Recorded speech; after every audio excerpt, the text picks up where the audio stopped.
Friends, welcome back. In this video lecture, I will be talking about effective communication, one of the very important elements which the teachers who are engaged in the teaching learning process need to be aware of. Through effective communication only you can convey the subject content. Even otherwise, when we are conveying any general information, communication matters a lot. So, if the communication, if you want to make it effective, we need to take into account many factors. We will be discussing on such factors which you can consider, which would help you to make your communication effective. So, in this session, in the beginning I would be talking some of the strategies or factors which you can make use of, which would make your communication effective in general, and then we will shift to classroom communication, because this is the concern of the teachers, how we will make our communication effective in the classrooms, and that too especially if you are using any technologies or ICTs. So, to start with, I would say, and we have quoted in some of our previous videos, that communication falls into two categories. Either it can be effective or on the other side it can be ineffective. With respect to classroom communication, if the teacher is able to convey the content, the subject matter which she was thinking of, and if the students can make some meaning out of it, or when the students understand the concept, then we say the communication is effective.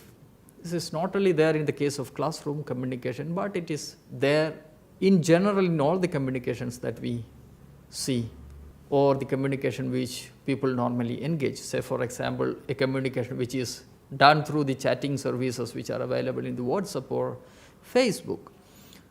So, it happens there.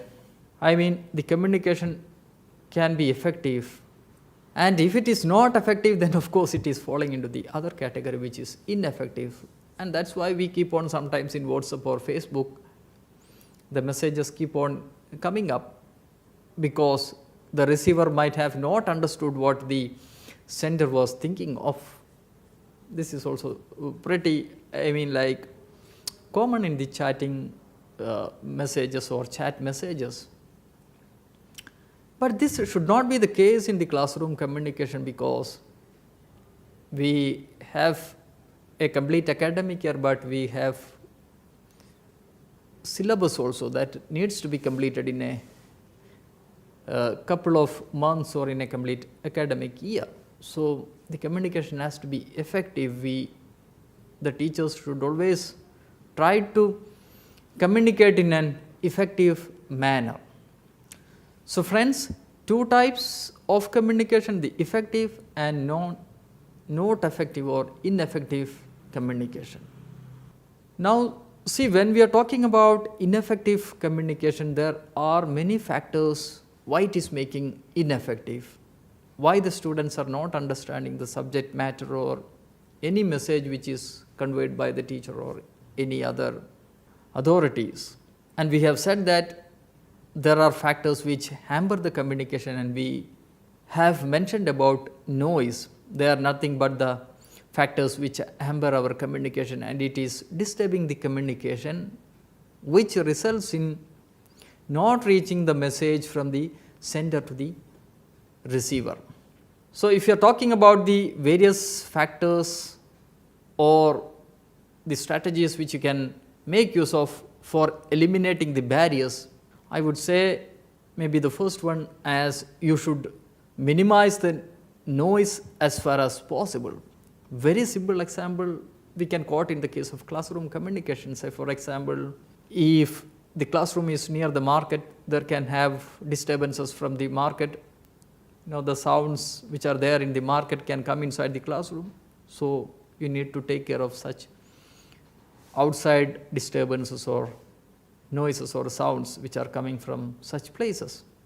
There are various other factors. If there is a classroom which is very nearby, and if the students are talking in that classroom, then in the next classroom the teacher will not be able to communicate properly. So, reduce as much as possible, one of the ways. The second one is be a good listener, very important. When you are communicating, say for example in the case of teacher and students, when the teacher communicates, the students need to be good listeners, so that whatever the teacher is saying in the classroom can be understood by the student. And the same with the teacher also. When the students ask something, when the students say something, the teacher needs to be a very good listener. So that is the second point. Third, I would say you need to properly sequence your message, especially in the case of classroom communication. The content needs to be sequentially organized, and this has to be presented, which would bring some continuity in your presentation, so that students will be able to understand what you are communicating. Now the fourth point, you need to give constructive feedback also. Constructive feedback. When the students say, ask some doubts, give your constructive feedback. We should not demotivate students. Listen to the students, say what they are saying, then give your feedback on such doubts and questions. Now, the fifth one, I would say, you need to select appropriate communication channels, very important. And today, communication through technology medias or medias, simply, they are very common. And the use of technologies in the teaching learning process is also, it is also growing like anything. So, if you are getting a chance to use such technological devices, make use of such technological devices. The sixth, you need to make use of various communication skills. We have discussed about the verbal, non-verbal communication. So, make use of non-verbal communications also when you are engaged in the teaching learning process. The next and very important is you should speak with clarity and conviction. As a teacher or as a center of message, you should not be unclear about what you are going to talk. You should be very confident. You should have understanding about what you are going to talk. So that makes your communication more effective, so that the barriers which are appearing in the communication will be eliminated, will be reduced, and this ultimately makes your communication effective. Now I would like to in brief discuss about again some of the strategies which you can use when you are engaged in a communication process. It's not that way very much limited to classroom communication in general. There should be clarity of message. You should definitely have understanding about what you are going to communicate. Number one. Number two, you should, if the listeners, if the receiver is not understanding your message, or if you want to reinforce some of the concepts, you feel that this is some ideas which I should definitely make my learners understand, then you should give focus on such ideas. So you reinforce your ideas. Third, make use of communication channels. Very common nowadays, as I was pointing out in the beginning, technologies, WhatsApp messaging, very common. If you want to communicate, it is sent through the WhatsApp. Various files like Word or PDF files or images are attached with our messages. So we use technology channels, we use such mediums to communicate. So this is also common, or this is also applicable in normal communication. You can also motivate your listener so that they will be able to, or they will be showing interest to listen what you are talking. Then take care of the environment. See, when we are making a phone call to any of our friends, if they are in the market or if they are some in meeting, the communication will be disturbed, of course. So think of the environment and take care of environment when you are communicating. You also try to take the feedback of the communication. So this is how, if you are following some of these strategies, definitely the communication is going to be very effective. So friends, I have just mentioned about some of the strategies. Of course, many of these will also appear in the classroom communication. So now we will be talking about classroom communication, because we are talking about the technology used in the teaching learning process. So the technology use is also, now it is growing like anything. Many technological devices are used for communicating the subject matter and for transmitting the general information to the students. WhatsApp, Facebook, audio programs, video programs, even graphics, cartoons, virtual realities, gamification mode of teaching learning, blended teaching learning practices. There are many technologies which we use. But the core point is, we are using such technologies just for communicating our ideas. We may say, if it is in the case of classroom communication, the subject matter is conveyed using such communication channels or through such media. So friends, we are now talking about specifically about the classroom communication and how you can make your classroom communication more effective. We are talking this because communication is very important, as I said in the beginning. Why it is important? I would say a couple of points, like before we undertake any teaching learning session, whether it is through the normal teaching learning, face-to-face teaching method, or using any technologies, there are some aims and objectives, or we say some goals. So every communication has some goals and objectives. So to achieve such goals and objectives or aims of our communication, communication is very important. So through communication only we are achieving such goals.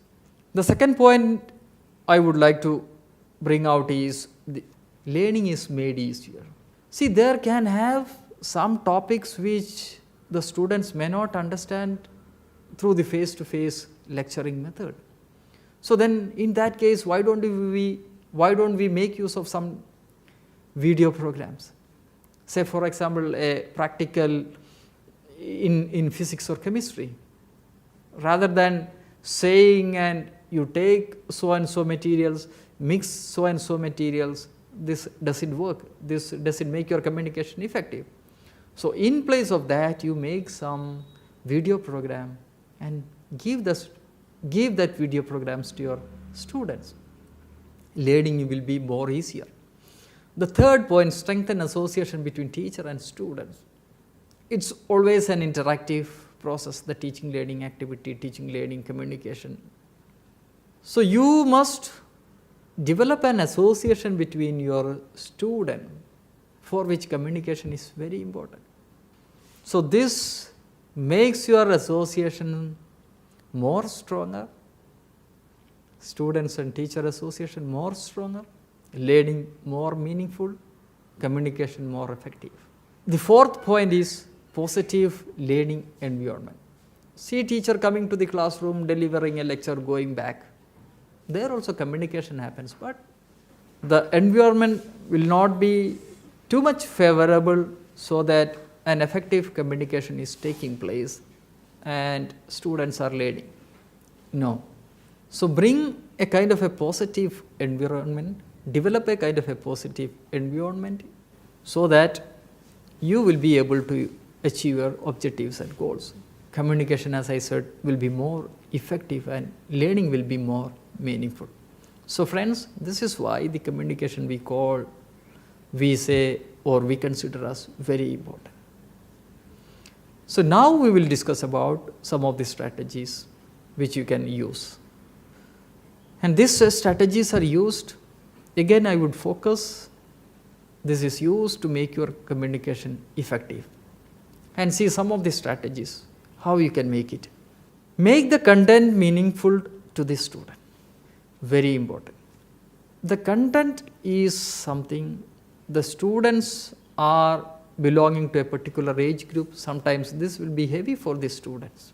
So you quote examples, bring in some real life situations, make your presentation more meaningful so that students will be able to correlate what the teacher is saying. And that's how meaningful learning occurs. So one of the ways, one of the strategies, make the content meaningful to the students by bringing in examples, simple examples, very suitable examples, anything you can do. Next, present the content in an interesting manner. Many times it happens, teacher will keep on talking, will be presenting the subject matter. Students will be passive listeners. Students will not understand anything. The content is not presented in an interesting manner.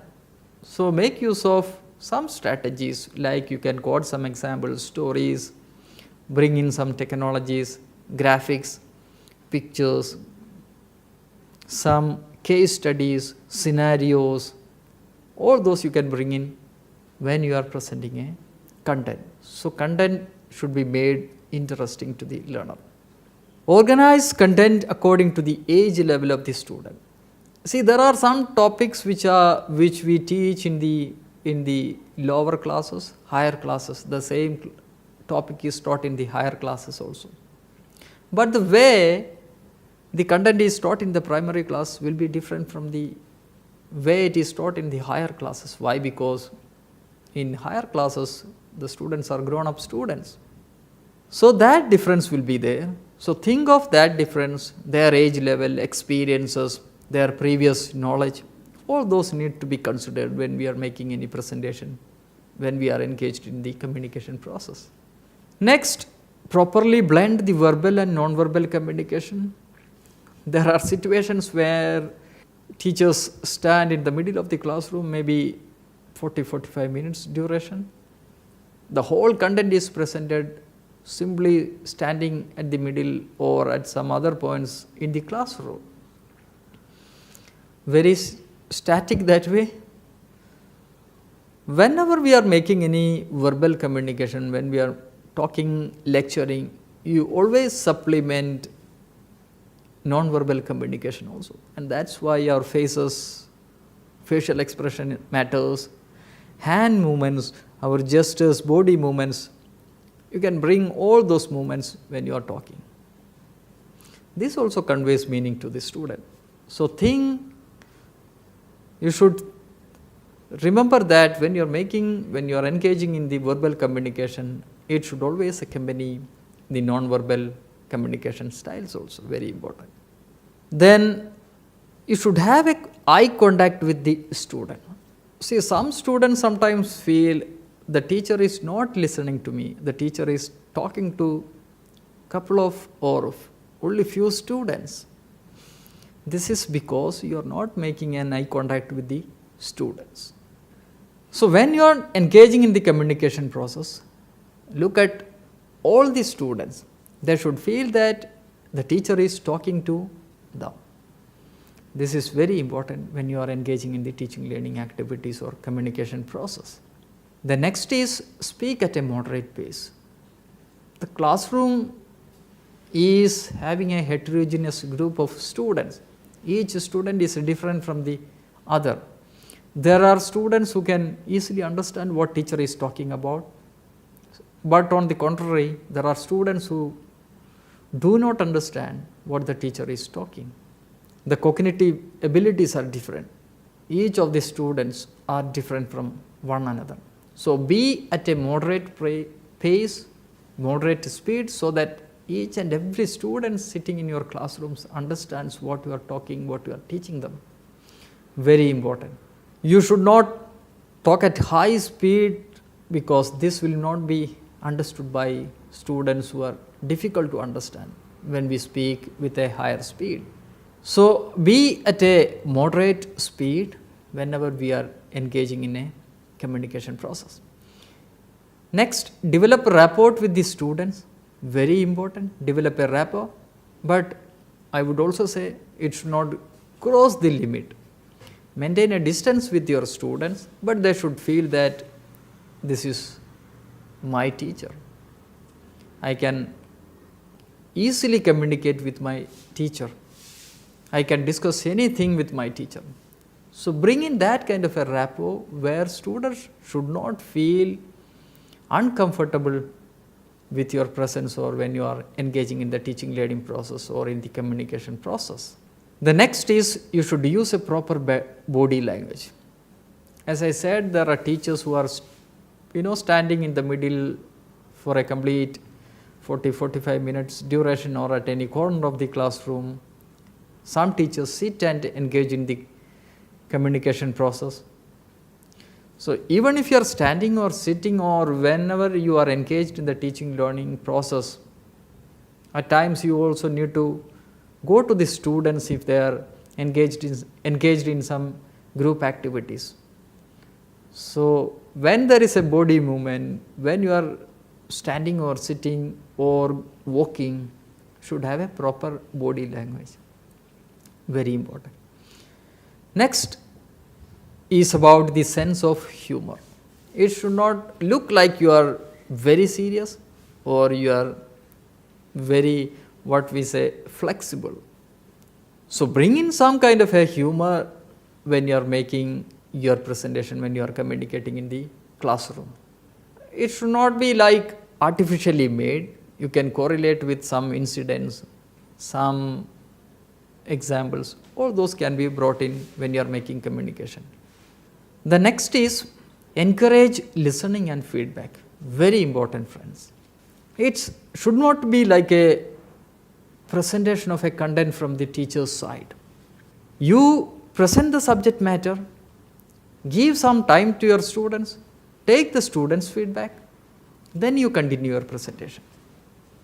Give group activities to students, go to the students, take their feedback, see whether they are following what you are teaching.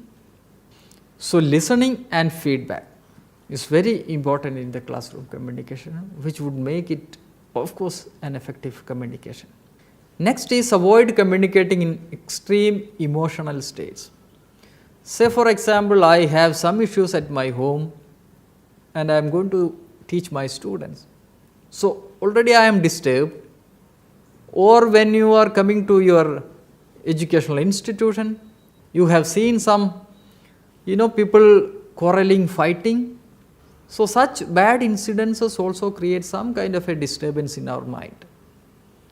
So we are not in a comfortable position. So it is always better to take rest, balance your emotional state, then you engage in the teaching learning activities. You engage in communication. Otherwise the communication is not going to effective, because sometimes this will create disturbances. As I was saying, it's also kind of a noise, maybe psychologically related one. So be at a proper good emotional state, then you engage in the communication process.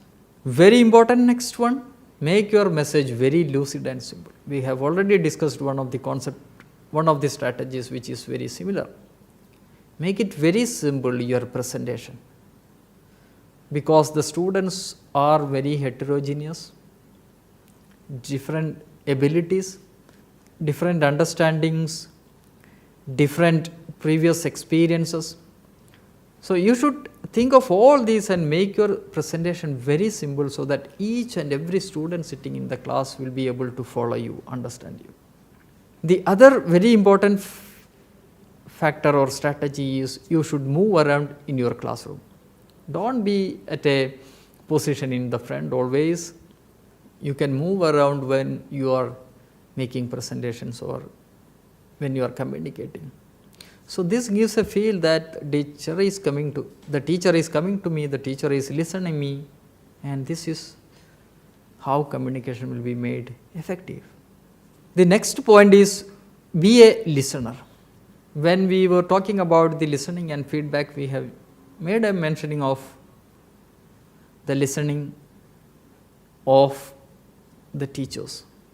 So there are instances where the students also speak in the classroom. They also ask doubts, queries, it can be anything. So when they are asking such doubts or queries, or when they replies to your question, you should patiently listen to the student. Very important. Accordingly, you can give your replies. So this is also very important, which would help you to make your communication very important. effective. Now, the very important strategy is make use of appropriate media. There are various media, various technologies, ICTs. Say for example, video is one. As I was mentioning, if you are not comfortable in making any presentation through verbal speeches or lecturing method, prepare a video program of that. So, you should make use of various technologies. As I was saying, video programs you can use, audio programs you can use, the social media networks you can use, live sessions if you can use. If you have a large number of students, simply chatting services, chat services which are available in the WhatsApp, Facebook, that you can use. So, there are various technologies. So, think of such technologies. We will be also giving more details about such technologies. We will be discussing such technologies in the coming sessions. Here I am making just a mentioning of such few such technologies. So, you should use such technologies which would help to make your communication effective, the teaching learning process effective. So, friends, these are some of the strategies which you can make use of to make your communication very effective. So, we are going to stop this lecture. In this lecture, we have talked about the various strategies which you can follow, which would help you to make your classroom communication effective. I hope you have understood some of the points which you can follow, which would help you in making your communication effective. Thank you.